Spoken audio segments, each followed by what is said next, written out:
Hoy te enseño cómo ponerle borde o contorno a una imagen en Canva gratis y rápido, así que vamos con el tutorial. Primero, nos ubicamos en el diseño sobre el que queremos trabajar. Para este ejemplo, yo seleccioné una plantilla para redes sociales. Ahora, para quitarle el fondo a nuestra imagen, nos vamos a la barra de herramientas y vamos a hacer clic en Apps.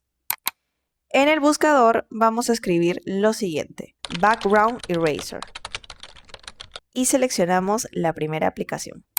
Ahora subimos la imagen a la que queremos quitarle el fondo y hacemos clic en Choose File.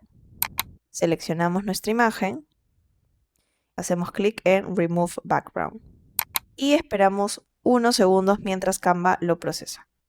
Y listo, ya tendremos nuestra imagen sin fondo. Ahora seleccionamos nuestra imagen y nos vamos a la opción de editar.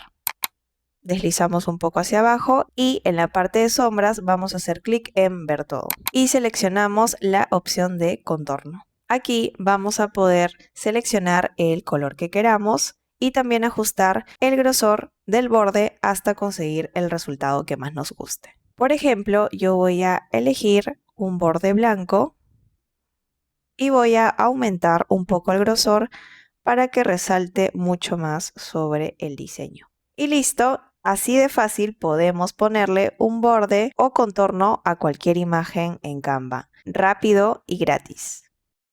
Y bueno, eso fue todo, chicos. Espero que les haya servido este tutorial. No se olviden de suscribirse a mi canal para seguir recibiendo más tips y hacks de Canva y herramientas digitales. Nos vemos en el próximo video. ¡Chao!